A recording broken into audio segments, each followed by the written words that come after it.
అప్పుల బాధలు వెంటాడుతున్నాయా? అయితే 6JVR వారి జాతిరత్నాలు ధరించండి. హాయ్, దిస్ ఇస్ వలి. జగన్మోహన్ రెడ్డి గారు నిన్న ప్రెస్ మీట్లో చాలా విషయాలు మాట్లాడారు. అందులో ప్రధానంగా నకిలీ మద్యం గురించి కూడా ప్రస్తావన తీసుకొచ్చారు. ఆంధ్రప్రదేశ్లో నకిలీ మద్యం ఏరులై పారుతోంది. చంద్రబాబు మనుషులే రాష్ట్ర వ్యాప్తంగా ఈ నకిలీ మద్యాన్ని ఏరులై పారుస్తున్నారు. తయారు చేసేది వాళ్ళే, చంద్రబాబు మనుషులే, సరఫరా చేసేది వాళ్ళే. పర్మిట్లు లేకపోయినా సరే ప్రత్యేకంగా పర్మిట్ రూములు పెట్టి ప్రజల జీవితాలని నాశనం చేస్తూ ఉన్నారు. ఇప్పుడు వాళ్ళు కమిషన్లలో తేడా వచ్చేసరికి ఈ తతంగం అంతా బయటకు వచ్చింది. మాట్లాడుతూ ఉన్నారు. అసలు వాస్తవాలు ఏంటి? నకిలీ మద్యం నిజంగా చంద్రబాబు నాయుడే చేస్తూ ఉన్నాడా? చంద్రబాబు నాయుడు గారు ఇప్పుడు మద్యం కుంభకోణంలో వాస్తవాలు కొన్ని బయటకు వస్తున్నాయి. వైసీపీ హయాంలో ఏం జరిగింది? 3,500 కోట్ల రూపాయల పెద్ద ఎత్తున మద్యం దందా చేశారు. డిస్టిలరీస్ని బెదిరించి మరీ వాళ్ళు సొంత బ్రాండ్లు పెట్టుకుని చేశారు. అంతా ఇన్వెస్టిగేషన్ జరుగుతుంది. ఇప్పుడు ఈ ప్రభుత్వం కూడా మద్యాన్ని తయారు చేయడంలో, నకిలీలు చేయడంలో ఏమాత్రం తక్కువ లేదని చూపించే ప్రయత్నం అసలు ఏ విధంగా అర్థం చేసుకోవాలి? దీని గురించి మనం మాట్లాడదాం. అందుబాటు తెలుగుదేశం పార్టీ ఫైర్ బ్రాండ్, ఆ పార్టీ జాతీయ నాయకులు ఆర్యూ రెడ్డి గారు ఉన్నారు. మాట్లాడదాం. సార్ నమస్కారం. నమస్కారం అండి. ఆర్యూ రెడ్డి గారు, జగన్మోహన్ రెడ్డి గారు నకిలీ మద్యం గురించి మాట్లాడారు. యాక్చువల్గా ఈ కేసు బయటకు వచ్చిన తర్వాత సిబిఐతో ఇన్వెస్టిగేట్ చేయాలని చెప్పి వైఎస్ఆర్ కాంగ్రెస్ పార్టీ డిమాండ్ చేసింది. కానీ ఎక్కడ నిజాలు బయటకు వస్తాయో, చంద్రబాబు పాత్ర ఎక్కడ బయటకు వస్తున్న ఉద్దేశంతో సిట్టుతో చెప్పిస్తూ ఉన్నారు. ఈ విషయం కూడా మాట్లాడిన పరిస్థితుంది. ఈ నకిలీ మద్యంలో చంద్రబాబు నాయుడుతో ఫోటోలు దిగినటువంటి జయచంద్రారెడ్డి, అద్దేపల్లి జనార్దన్ రావు వీళ్ళ ఫోటోలు కూడా చూపిస్తూ నిన్న మాట్లాడిన పరిస్థితుంది. నిజంగా నకిలీ మద్యం చంద్రబాబు మనుషులు ఏపిస్తూ ఉన్నారా? ఆయన డైరెక్షన్లో ఇదంతా జరిగిందా? ఏమంటారు? మన నకిలీ మద్యానికి కానీ, దుర్మార్గమైన విషయాల్లో కానీ, ప్రజల యొక్క మాన ప్రాణాల్ని దోచే దాంట్లో కానీ, తన డబ్బుల దాహం కోసం ఎంత దిగజారి స్థాయికైనా దిగజారిపోయే ఎవడైనా ఉన్నాడంటే ఆంధ్ర రాష్ట్రంలో అది యువజన శ్రామిక రైతు పార్టీ అంటే వైఎస్ జగన్మోహన్ రెడ్డి అని చెప్పగలగాలి. గడిచిన 5 సంవత్సరాలలో నకిలీ మద్యం నువ్వు ఏరులై పారించింది. ఈరోజు ప్రజాప్రభుత్వం వస్తే దాంట్లోంచి వేరులతో సహా బయటికి సిట్టు ద్వారా అనే ఒక సంస్థ ద్వారా బయటికి వస్తూ ఉంటే, నిజాలు బయటకు వస్తూ ఉంటే అది నీకు కంటి విడుపుగా, నీ కంటి మీద నిద్ర లేకుండా చేస్తుంది. కాబట్టి ఒక బఫూన్ గాడ్ లాగా నిన్న తాడేపల్లి ప్యాలెస్ నుంచి బయటకు వచ్చాడు ఈ పబ్జీ ద్వారా వచ్చి. ఈ పబ్జీ ఒక్కసారి సార్, మీరు బఫూన్ గాడు వాడు వీడు అని మాట్లాడుతున్నారు. ఇది అంత పర్సనల్ గా ఎందుకు తీసుకుంటారు మీరు? చంద్రబాబు నాయుడు గారు దానికి కూడా మేము ఎందుకు మాట్లాడుతున్నాం అనే దానికి మేము కూడా మా దగ్గర కూడా పరిపూర్ణమైన సమాచారం ఉంది కాబట్టే మేము మాట్లాడడం జరుగుతోంది. మీరు మిత్రులు, మీరు సీనియర్ జర్నలిస్టులు, మీరు నిన్న జగన్మోహన్ రెడ్డి మాట్లాడిన ప్రెస్ మీట్లో ఈ రాష్ట్ర ముఖ్యమంత్రి 5 కోట్ల మంది ప్రజలు ఎన్నుకున్న ప్రజాప్రతినిధి, ఈ రాష్ట్ర పెద్ద, ఈ రాష్ట్ర ముఖ్యమంత్రి గారిని, కూటమి ప్రభుత్వంలో అధినేత అయినటువంటి రాష్ట్ర ముఖ్యమంత్రి గారిని ఏ విధంగా సంబోధించారో మీరు కూడా ఈ రాష్ట్ర ప్రజలకు తెలియజేయాలి. మీకు కూడా బాధ్యత ఉంది. అంటే అతను సంస్కారంగా మాట్లాడా, సంస్కారహీనుడిగా మాట్లాడారని మీరు దయచేసి మీరు తెలియజేయగలగాలి. అప్పుడు మీరు గనక తెలియజేయగలిగితే మా మాటలకి మేము మీడియా ద్వారా మీకు క్షమాపణ చెప్పడానికి, శిరస్సు వంచిన క్షమాపణ చెప్పడానికి మేము సిద్ధంగా ఉన్నాం. ముందు దానికి తెలియజేస్తే మనం మిగిలిన టాపిక్లోకి ముందుకెళ్దాం. ఏ విధంగా మాట్లాడాడు? సంస్కారంగా మాట్లాడా? ఈ రాష్ట్ర ముఖ్యమంత్రి గారి పట్ల గౌరవంగా మాట్లాడా, అగౌరవంగా మాట్లాడారా అనేది మీరు ముందు ఈ రాష్ట్ర ప్రజలకు తెలియజేయండి. ఆయన బఫూన్ గాడను లేకపోతే వాడు దయచేసి తెలియజేయండి ఏం మాట్లాడారో, ఏ విధంగా మాట్లాడారు. ఈ గౌరవ రాష్ట్ర ముఖ్యమంత్రి గారి పట్ల చంద్రబాబు నాయుడుకి మర్యాదగా మాట్లాడా, సంస్కారంగా మాట్లాడా, సంస్కారహీనంగా మాట్లాడారా, మీ రాష్ట్ర ప్రజలకు తెలియజేయండి. సంస్కారం వదిలేస్తే మాకంటూ ఒక ఆత్మాభిమానం మాకు ఉండవా అండి? అంటే జగన్మోహన్ రెడ్డికి ఆంధ్ర రాష్ట్రంలో కానివ్వండి, ఈ భారతదేశంలో ప్రత్యేకమైన చట్టాలు ఏమైనా ఉన్నాయా? ప్రత్యేకమైన రాజ్యాంగం ఏముందా? ఆయన కూడా ఒక భారతదేశంలో ఒక పౌరుడే, ఆంధ్ర రాష్ట్రంలో ఒక పౌరుడే. భారతదేశంలో ఉండే చట్టాలు కానివ్వండి, భారతదేశంలో ఉండే రాజ్యాంగం ఆయనకి ఎలాగ వర్తిస్తుందో మాకు అదే వర్తిస్తుంది కదా. అంటే ఆయనకొక న్యాయం, మాకొక న్యాయం అండి. వారు మాట్లాడినప్పుడు ఇదే గొంతులు పెట్టుకొని, ఇదే చెవులు పెట్టుకొని మేము వినే మీ జర్నలిస్టులు మేము మాట్లాడుతున్నప్పుడు ఎందుకు మా పాయింట్లు మీరు దయచేసి మీరు కూడా మారగలరు. ఇప్పుడు జగన్మోహన్ రెడ్డి గారి భాష అట్లా ఉంది కాబట్టి ఆ పార్టీ నాయకులు, మంత్రులుగా పనిచేసిన వాళ్ళు వాడు, వీడు, సన్నాసి, నా కొడక ఇలాంటి పదాలు మాట్లాడారు కాబట్టి వాళ్ళు 11 స్థానాలకు పరిమితం చేశారు. వాళ్ళు బూత్ మంత్రులుగా పేరు తెచ్చుకున్నారు. మీరు కూడా అట్లా తెచ్చుకుంటారా? మేము ఒక విషయం మీరు అర్థం చేసుకోవాలి మిత్రమా. ఈ రోజు ప్రజల కోసం అహర్నిశలో పనిచేస్తున్న వ్యక్తి గౌరవ నారా చంద్రబాబు నాయుడు గారు. ఈ రాష్ట్రంలో ప్రతి కుటుంబంలో ఆయన కుటుంబ పెద్దగా ఈ రోజు రాష్ట్ర ముఖ్యమంత్రి హోదాలో కానివ్వండి, ఒక కుటుంబ పెద్దగా ఈ రాష్ట్ర ప్రజల కోసం అహర్నిశలు 24 గంటలు 25 గంటలు ఆయన యొక్క దాన్ని వేచించి ఈ రోజు రాష్ట్ర ప్రజల కోసం అంత పనిచేస్తున్న వ్యక్తికి ఆ మాదిరి కూడా మీరు గౌరవం లేకుండా మాట్లాడుతున్నారంటే ఒక వ్యక్తిగత కారణాలతోనో ఒక వ్యక్తిగత కక్షతోనో ఈ రోజు వచ్చి నువ్వు బయటకు వచ్చి కాదు సార్. ఇప్పుడు మీరు బఫూన్ గాడు అన్నారు, దాన్ని వెనక్కి తీసుకుంటారా లేదా? దయచేసి వెనక్కి తీసుకోగలిగితే ప్రజలు మేము తీసుకుంటాం, ఖచ్చితంగా తీసుకుంటాం. కానీ ఆయన అన్న మాటలకి ఈ రాష్ట్రం ఆయన మాజీ ముఖ్యమంత్రి, మీరు కూడా వినాలి. ఎవరైతే ఈ మాజీ ముఖ్యమంత్రి ఉన్నాడో గౌరవ జగన్మోహన్ రెడ్డి అయితే ఉన్నాడో ఈ రాష్ట్ర ముఖ్యమంత్రి గారు క్షమాపణ చెప్పమని ఈ రాష్ట్ర ప్రజలు క్షమాపణ చెప్పండి. ఖచ్చితంగా మేము శిరస్సు వంచి కూడా మేము కూడా ఏమైతే మాట్లాడినామో ఆ మాటలకు మేము కూడా క్షమాపణ చెప్తాం, ఆ మాటలు మేము కూడా ఖచ్చితంగా తీసుకుంటాము. జగన్మోహన్ రెడ్డికి అసలు ఎక్కడైనా సభ్యత సంస్కారం అనేది ఉందా? అంత సమాధానం చెప్పండి. ఏదైతే తనకు సంబంధించిన విషయాలు ఏదైతే బయటకు వస్తున్నాయో ఆ యొక్క ఉక్రోషంతో ఈ రోజు రాష్ట్ర ముఖ్యమంత్రి గారి మీద కానివ్వండి, ఆనాడు అధికారంలో ఉన్నప్పుడు వ్యక్తిగత జీవితంలో కూడా మాట్లాడిన సందర్భాలు ఈ జగన్మోహన్ రెడ్డి కాదా? మీరు అన్నారు ఇందాకే అధికారంలో ఉన్నారు కాబట్టి ముఖ్యమంత్రితో పాటు ఆయన యొక్క మంత్రివర్గ సహచరులు కానీ ఇష్టాసారంగా మాట్లాడారు కాబట్టి ప్రజలు శిక్షించారని చెప్పి అన్నారు. నా పాయింట్ ఏంటంటే వాళ్ళు అలా చేశారు కాబట్టి మేము అలా చేస్తాం అనుకుంటే ప్రజలు నిజంగా కనుక అలా చేసే కనుక ఉంటే కనుక ఈ రోజు జగన్మోహన్ రెడ్డి అనేవాడు రెడ్డి రోడ్డు మీద రావడానికి సంగతి మీ ద్వారా తెలియజేస్తా ఉన్నాం. మాట్లాడుతా ఉన్నాం. YS Jaganmohan Reddy press meet లో మాట్లాడుతున్నప్పుడు గౌరవ నారా చంద్రబాబు నాయుడు గారి పట్ల ముఖ్యమంత్రి గారి పట్ల ఏ విధంగా మాట్లాడారనేది మీరు ఒక్కసారి రివ్యూ చేయాల్సిన అవసరం ఖచ్చితంగా ఉంది. ఒక రాష్ట్ర ముఖ్యమంత్రి గారిని సంబోధించాల్సిన అవసరం ఉంది. సరే నీకు లేదండి ముఖ్యమంత్రి గారిని సంబోధించడం, మరి ఇదే జగన్మోహన్ రెడ్డి ప్రతిపక్ష లీడర్గా ఉన్నప్పుడు కానివ్వండి, వ్యక్తిగతంగా నాకు తెలుసు ఎందుకంటే నేను ఆ ప్రాంత వాసిని కాబట్టి, అదే ముఖ్యమంత్రిగా ఉన్న ప్రతి ఒక్కరిని కూడా నువ్వు సార్ అని పిలిపించాలని చెప్పి నీ యొక్క కింద సిబ్బందితో నువ్వు చెప్పించిన సందర్భాలు లేవా జగన్మోహన్ రెడ్డి గారు? దానికి సమాధానం చెప్పండి జగన్మోహన్ రెడ్డిని.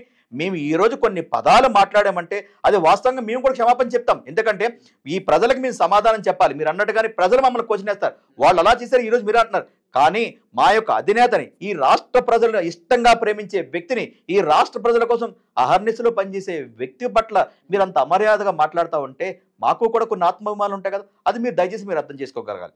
రెండో విషయంలోకి వెళ్తే గనక ఈ నకిలీ మీరు కడప కాబట్టి పులివెందుల నియోజకవర్గం కాబట్టి ఆ విధంగా మాట్లాడుతూ ఉన్నారా? మీరు దయచేసి మా యొక్క ప్రాంతాన్ని కానివ్వండి, మా నియోజకవర్గాన్ని కానివ్వండి, మొదటి నుంచి కూడా మీరు ఒక తప్పుగా సంస్కారంగా కానీ తప్పుడు విధానంగానే మిమ్మల్ని చూస్తూ ఉన్నారు. ఈరోజు పులివెందుల్లోనే కానివ్వండి, కడప నియోజకవర్గంలో కానివ్వండి, కడప జిల్లాలో కానివ్వండి, మీరు ఏ గుమ్మకు పోతున్నా సరే మేమిస్తున్న ఆతిథ్యం కానివ్వండి, మేమిస్తున్న మర్యాద కానివ్వండి, ఎక్కడ కూడా మీరు ఏదైనా ఇతర ప్రాంతాల్లో కానీ ఇతర జిల్లాల్లో కానీ కంపేర్ చేసుకుంటే కడప జిల్లా అత్యధికమైన ఆతిథ్యం ఇస్తుందనే సంగతి మీరు మర్చిపోతా ఉన్నారు. కొంతమంది వ్యక్తుల వల్ల ఆ యొక్క ప్రదేశం కానివ్వండి, ఆ యొక్క ప్రాంతాన్ని వేరే విధంగా చూపించడం జరిగిందేమో కానీ వాళ్ళ యొక్క స్వార్థ బుద్ధుల కోసం ప్రాంతాన్ని ఉపయోగించుకున్నారు, మతాన్ని ఉపయోగించుకున్నారు, కులాన్ని ఉపయోగించుకున్నారు. కానీ మిగతా ఎవరైతే ప్రజానికం ఉన్నారో, కడప జిల్లా ప్రజానికం కానివ్వండి, ముఖ్యంగా మా పులివెందుల వాసులు కానివ్వండి, ప్రతి ఒక్కరు కూడా సంస్కారంగానే మాట్లాడతాము, సంస్కారబద్ధంగానే ఉంటాము. రెండోది ఒక మర్యాదగానే ఉంటాం. మా ఇంటికి అతిథి వస్తే ఎంత మర్యాదగా చూస్తామనేది మీరు కూడా ఒకసారి వచ్చి చూడండి. కానీ ఈరోజు ఒక వ్యక్తి తన యొక్క స్వార్థ ప్రయోజనాల కోసం, రాజకీయ ప్రయోజనాల కోసం ఆ యొక్క ప్రాంతాన్ని కానివ్వండి, ఆ యొక్క జిల్లాని కానీ వాడుకొని ఈరోజు రాష్ట్రం మొత్తం ఆ విధంగా తయారు చేస్తున్నారు తప్ప ఈరోజు కూడా మా ప్రాంతంలో అనేకమైన మేధావులు ఉన్నారు, అనేక మంది విద్యావంతులు ఉన్నారు, అనేకమైన ఉన్నతమైన స్థితిలో ఉన్న వ్యక్తులు మా యొక్క రాయలసీమ జిల్లాలో కానివ్వండి, ముఖ్యంగా మా కడప జిల్లాలో ఉన్నారు సంగతి మీరు మర్చిపోకూడదు. సబ్జెక్ట్ విషయానికి వస్తే కనుక నకిలీ మద్యం దానికి పేటెంట్ ఎవరున్నారంటే వైఎస్ జగన్మోహన్ రెడ్డి.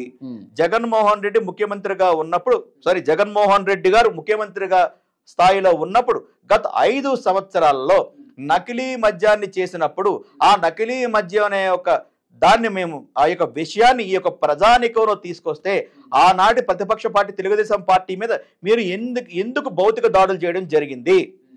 దానికి సమాధానం చెప్పండి. అట్లాగే సుప్రసిద్ధమైన కంపెనీలు ఏదైతే ఉన్నాయో ఆ కంపెనీని పారద్రోలి నీ యొక్క జే బ్రాండ్ అనే ఒక సంస్థను తీసుకొచ్చి, జే బ్రాండ్ అనే ఒక బ్రాండ్ని తీసుకొచ్చి ఆ బ్రాండ్ ద్వారా నువ్వు నకిలీ మద్యం తీసుకొస్తే తడ బోర్డర్ నుంచి ఇచ్చాపురం బోర్డర్ వరకు జరిగిన మొత్తం జిల్లాలలో ఎంత మందికి ఎన్ని వందల మంది చనిపోతే అప్పుడు ముఖ్యమంత్రి హోదాలో నువ్వు ఏ రోజైనా సరే సానుభూతిని కానీ బాధ్యతగా నువ్వు తీసుకోవడం జరిగిందా? సార్ ఇప్పుడు దాని మీద ఇన్వెస్టిగేట్ జరుగుతుంది సార్, వాళ్ళు ఏం చేశారు అన్నది ఇన్వెస్టిగేట్ జరుగుతుంది, కంప్లీట్ చేయగలగాలి. అదే ఒక పాయింట్ ఇన్వెస్టిగేట్ జరుగుతుంది, చాలా మందిని అరెస్ట్ చేశారు, కొంతమంది బెయిల్ మీద బయటకు వచ్చిన పరిస్థితుంది, మొత్తం తరువుగా లోతుల్లోకి వెళ్ళి సిట్ అధికారులు ఇన్వెస్టిగేట్ చేస్తున్నారు.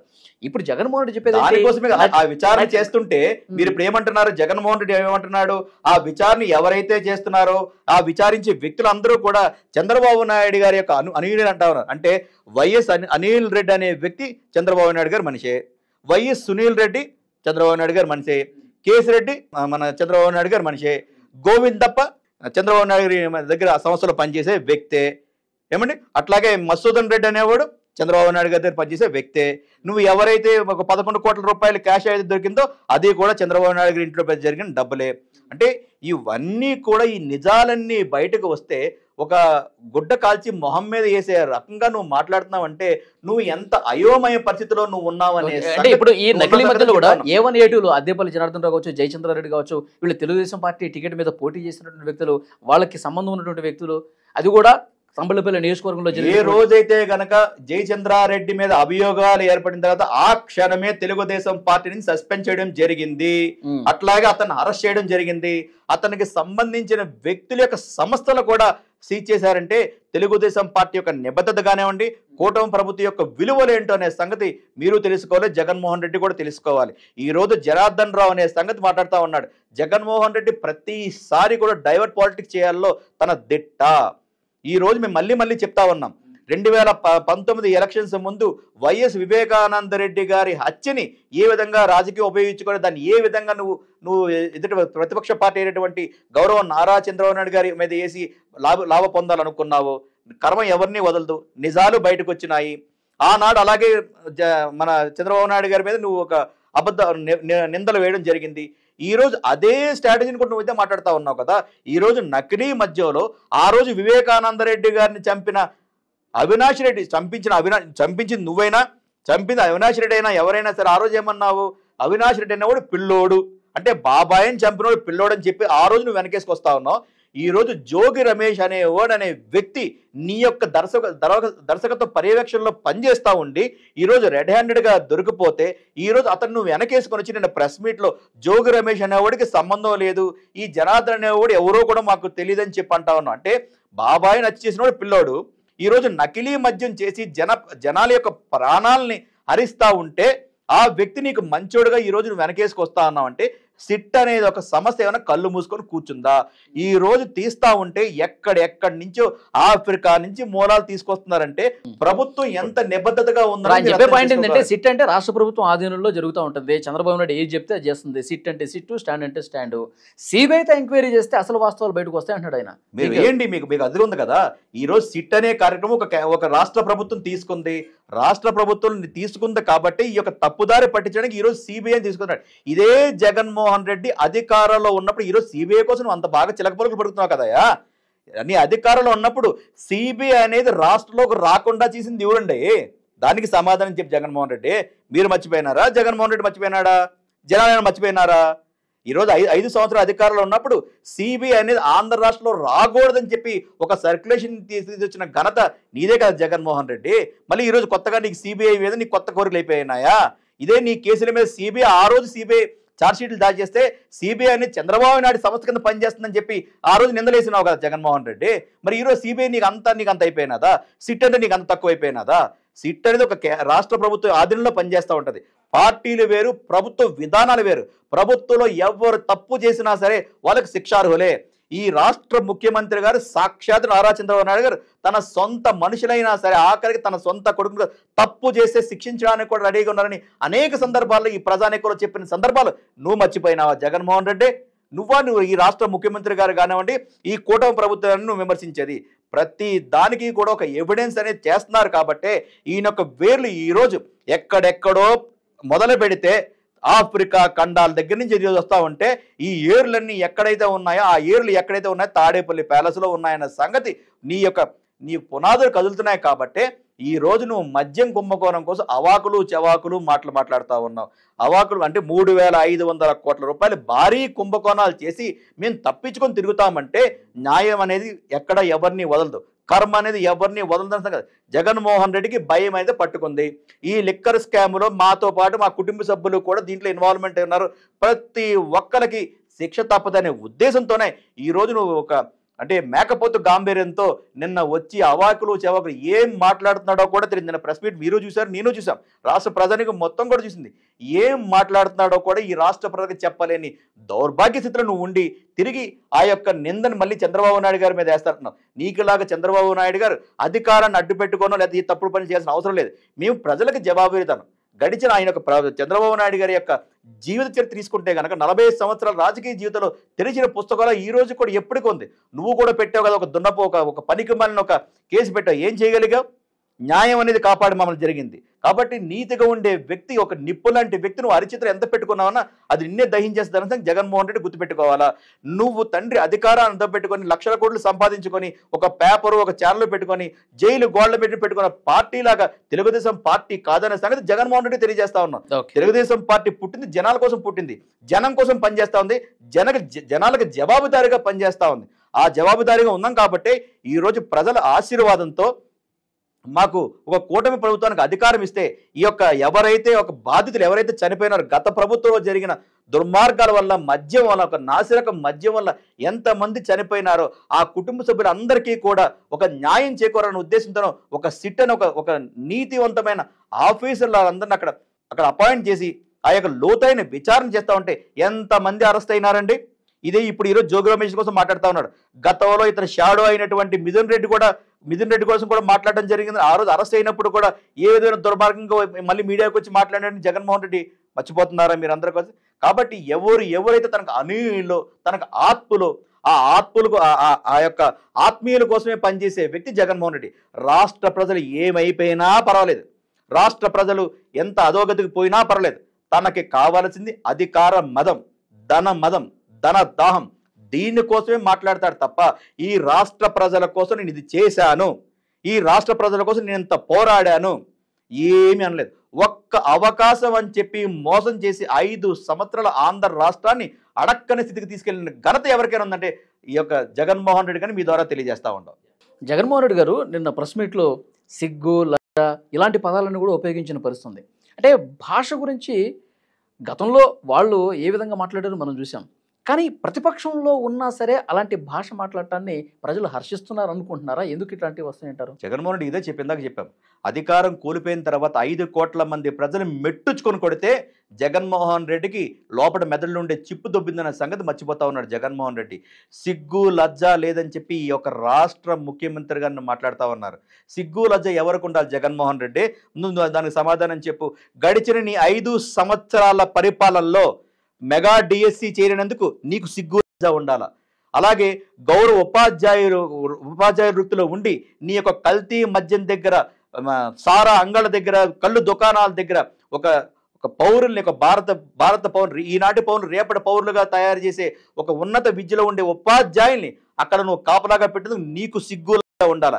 నీ తాడేపల్లి ప్యాలెస్లో కానీ, నీ యొక్క కర్ణాటక ప్యాలెస్లో కానీ నీకు నవమాసాలు పొంచిన నీ తల్లికి ఇంత చోటు లేనందుకు బయటికి గెండిసేందుకు సిగ్గుల నీకు ఉండాలా? అట్లాగే నీ చెల్లి, నీ అధికార దాహం కోసం నీ చెల్లిని కూడా జనాల మధ్యలో పంపించి ఆ యొక్క శ్రమను దోచుకున్నందుకు ఆవుని కూడా ఈరోజు ఏదో ఒక బూచి చూపించి ఆవుని కూడా ఇంట్లో గెట్టినందుకు నీకు సిగ్గులా ఉండాలా? అలాగే ఈ రాష్ట్ర యువతకి నిరుద్యోగ ఉపాధి అవకాశాలు కల్పించకపోవడానికి సిగ్గుల నీకు ఉండాలా? అలాగే ఇంకొక విషయం కూడా చెప్తాము. ఏ రోజైనా సరే ఆంధ్ర రాష్ట్రానికి పరిశ్రమలు తీసుకురాబోయినందుకు నీకు సిగ్గులా ఉండాలా? ఆ రాష్ట్రంలో ఉండే సమస్యలన్నింటినీ కూడా బయటికి పంపించినందుకు నీకు ఉండాలి, నీకు సిగ్గుగా ఉందని నీకు ప్రశ్నించుకోవాలి. అలాంటి మాటలు మాట్లాడుతున్నా నువ్వు సిగ్గుపడాలి. అలాగే ఇలాంటి మాటలు మాట్లాడుతున్నా మేము కూడా సిగ్గుపడాలి. కానీ ఈ రాష్ట్ర ముఖ్యమంత్రి నువ్వు ఎన్ని మాటలు అన్నా కూడా 5 కోట్ల మంది ప్రజల యొక్క బాధ్యతను తన బుధస్కంధాల మీద వేసుకున్నారు కాబట్టి నువ్వు ఎన్ని అవాకులు చవాకులు మాట్లాడుతున్నా కూడా తన పట్టించుకోకుండా ఈరోజు ఈ రాష్ట్ర ప్రజల బాగు కోసం అహర్నిశలు 24 గంటలు ఆయన పనిచేసుకుంటున్నారు కాబట్టి ఆ యొక్క పని శ్రమ వల్లే ఆ యొక్క ఫలితమే ఈరోజు ఆంధ్ర రాష్ట్రానికి గడిచిన 15 నెలల్లో ఎన్ని పెట్టుబడులు మన దగ్గరికి వస్తున్నాయో మీరు అర్థం చేసుకోగలగాలి. కూటమి ప్రభుత్వం ఏర్పడిన తర్వాత ఇదే దుర్మార్గుడు ఒక ఉన్నతమైన విద్యలు చదువుకొని ఒక ఉపాధ్యాయ స్థాయిలో ఉండే వ్యక్తులని సారా అంగళ్ళ దగ్గర కాపలా కాస్తే ఈ యొక్క కూటమి ప్రభుత్వం వచ్చిన తర్వాత వాళ్ళందరికీ సగౌరవంగా ఒక మెగా డిఎస్సి అని పెట్టి వేల ఉద్యోగాలు పెట్టిన ప్రభుత్వం కూటమి ప్రభుత్వం కాదా? ఏ ప్రభుత్వంలో ఎవరెవరికి గౌరవాలు ఇవ్వడం జరిగింది? నీ యొక్క ప్రభుత్వంలో ఏ మనిషికైనా సరే, ఏ ఎంప్లాయీకైనా 1వ తారీఖున జీతాలు ఇచ్చావా? ఎవరినైనా సరే నీ దగ్గరికి వచ్చి చేతులు కట్టుకొని మోకాళ్ళ మీద పెట్టిన సందర్భాలే కదా. ఈ రోజు ఆంధ్ర రాష్ట్రంలో ప్రతి వ్యక్తి కూడా ఇది నేను తెలుగువాడినిరా, నాది రాష్ట్రం ఆంధ్ర రాష్ట్రం రా, నా రాజధాని అమరావతి రా అని చెప్పి గర్వంగా ప్రతి అక్క ప్రతి చెల్లి మాట్లాడుకుంటా ఉన్నారు. ఇందాక కూడా మర్చిపోయినాను, సిగ్గుల కోసం మాట్లాడుతూ ఉన్నాడు. రాష్ట్ర రాజధాని కోసం ఆడపిల్లలు రోడ్డుకి పోరాటాలు చేస్తూ ఉంటే ఆ యొక్క పోరాటాలను, ఆ ఉద్యమాన్ని ఎంత దుర్మార్గంగా, ఎంత అవహేళన చేసి ఆఖరిగా ఆ యొక్క అక్క చెల్లెమ్మల మీద ఎంత హీనంగా నువ్వు నీ యొక్క బ్లూ మీడియాలో కానివ్వండి, నీ ప్రభుత్వం ఎంత క్రూరంగా ప్రవర్తిందో దానికి నీకు సిగ్గు ఉండాలి. ఇవన్నీ కూడా అన్ని మర్చిపోయి ఈరోజు ఇష్టాసారంగా నోటికి వచ్చినట్టు మాట్లాడుతున్నామంటే ఇంకా ప్రజలు గమ్ము అయితే ఉండే పరిస్థితి లేదు. ఇంకా చెల్లుమని మెట్టుచుకొని కొట్టే పరిస్థితి లేదు. జగన్మోహన్ రెడ్డికి మీ మీడియా ద్వారా హెచ్చరిస్తా ఉన్నాం, నీకు అవగాహన ఉంటే మీడియాకు వచ్చి మాట్లాడు. ప్రభుత్వంకి ఏమైనా సలహాలు ఇవ్వాలనుకుంటే కనుక, ప్రజల తరపున సలహాలు తీసుకుంటే కనుక కూటమి ప్రభుత్వం సిద్ధంగా ఉంది. ఏ సలహా ఏ సూచన తీసుకున్నా జగన్మోహన్ రెడ్డి ఏంటంటే సామాన్యుడు కూడా ఈ రోజు రాష్ట్ర ముఖ్యమంత్రి గారిని కలిసే అవకాశం ఆ దేశంలో ఎవరికైనా ఉందా? ఆంధ్ర రాష్ట్రంలో ముఖ్యమంత్రి గారికి ఉంది. ముఖ్యమంత్రి గారు అవకాశం ఇచ్చారు. ప్రతి సామాన్యుడు కూడా ముఖ్యమంత్రి గారిని కలిసే అవకాశం ఉంది. అరే ఒక సామాన్యుడు కలిసే అవకాశం లేదండి, ముఖ్యమంత్రి గారే సామాన్యుల దగ్గరికి పోతున్నారు కదండి. మీరు ఒకసారి దయచేసి మీరు అర్థం చేసుకోగలరు. మొన్న దీపావళి పండుగ రోజున ఈ భారతదేశంలో ఏ ముఖ్యమంత్రి అయినా సరే ఒక సామాన్యుడిగా, ఒక వితౌట్ ఏ సెక్యూరిటీ లేకుండా, ఏ వ్యక్తి లేకుండా, ఒక విజయవాడ నగర బొడ్డులో బీసెంట్ రోడ్లో, మీకు కూడా తెలుసు కదా విజయవాడ అనే ఒక బీసెంట్ రోడ్లో ఒక సామాన్యుడిగా నడుచుకుంటూ పోయేసి ప్రతి ఒక్క వ్యక్తిని పలకరించుకుంటూ, ప్రతి ఒక్క సాధక బాధకాలు తెలుసుకుంటూ, ఎవరెవరికి ఏ అవసరాలు ఉన్నాయి, ఎవరెవరికి ఏం చేస్తే బాగుంటుందని ఎటువంటి అంగు ఆర్భాటాలు లేకుండా ఒక సామాన్యుడిగా అందరి ప్రజల్లో కలిసిపోయి వాళ్ళ యొక్క సాధక బాధకాలు తెలుసుకునే ముఖ్యమంత్రి దేశంలో ఎక్కడైనా ఉన్నారా? మీరు తెలియజేయండి. ఇదే జగన్మోహన్ రెడ్డి ముఖ్యమంత్రిగా ఉన్నప్పుడు డేరాలు కట్టుకొని డేరా బావలాగిపోయే ఈ యొక్క బాబా ఈ రోజు ఈ రాష్ట్ర ముఖ్యమంత్రి గారి కోసం మాట్లాడుతున్నారంటే దానికి సిగ్గుపడాలి జగన్మోహన్ రెడ్డి. రేపు భావితరాలకు కానివ్వండి, ముఖ్యమంత్రి అంటే ఎలాగ ఉండాలో గౌరవ నారా చంద్రబాబు నాయుడు గారు చూస్తున్నారు, ముఖ్యమంత్రి ఎలా ఉండకూడదో జగన్మోహన్ రెడ్డి చూపించినాడు. కాబట్టి ఇవన్నీ ప్రజలు గమనిస్తున్నారు. కాబట్టి తన మనుగడ ఉండదనే ఉద్దేశంతోనే ఇష్టాసారంగా నోటికి వచ్చినట్టు మాట్లాడుతూ ఉంటే ప్రజల భావోద్వేగాలతో ఆడుకోవద్దని జగన్మోహన్ రెడ్డిని హెచ్చరిస్తా ఉన్నాం. మా యొక్క ఓపికని మీరు పరీక్షించద్దండి జగన్మోహన్ రెడ్డి గారు, ప్రజల ఓపికను పరీక్షించద్దు. 2024లో మీకు జరిగినది దారుణమైన సంఘటన, దారుణమైన పరాభవం జరిగింది. దాన్ని మీరు చెక్ చేసుకోండి, ప్రజల మన్ననలు పొందండి, తిరిగి మీకు అవకాశాలు అయితే ఉంటాయి. ప్రజల చేత విక్రించుకుంటే కనుక మెట్టుచుకొని కొడితే 2029లో మీ అడ్రస్ ఎక్కడ గల్లంత అవుతుంది అనేది కూడా తెలుసుకోవడానికి కూడా మీకు ఆలోచన ఉందని మీ ద్వారా మీడియా తెలియజేస్తా ఉన్నాం. ముఖ్యమంత్రి గారి పట్ల గౌరవంగా మాట్లాడండి. ఇది మీకు తెలియజేస్తా ఉన్నాము. మీకు సంస్కారం ఉంటే ముఖ్యమంత్రి గారి పట్ల వినండి, లేకపోతే గనక ఇంతకింత 10 రెట్లుగా కూడా మేము కూడా మాట్లాడగలం. కానీ మాకు ఒక సంస్కారం ఉంది, మా యొక్క సంస్కారం ఉంది పార్టీ, మాది నీతి గల పార్టీ, మా క్రమశిక్షణ పార్టీ. కాబట్టి మా నాయకుడి యొక్క ఆధీనంలో మేము పనిచేస్తున్నాం. కాబట్టి ఈ రోజుకి కూడా మేము మౌనంగా ఉంటా ఉన్నాం. మా మౌనాన్ని కానీ, మా యొక్క ఏదైతే ఓపికను కానీ మీరు చేతకానంగా తీసుకుంటే అది మీకు ఒక హెచ్చరిక, మీకు బల్లుగా తిరిగి వస్తుంది. మీ ద్వారా తెలియజేస్తా ఉన్నాం. Thank you very much sir. నమస్కారం.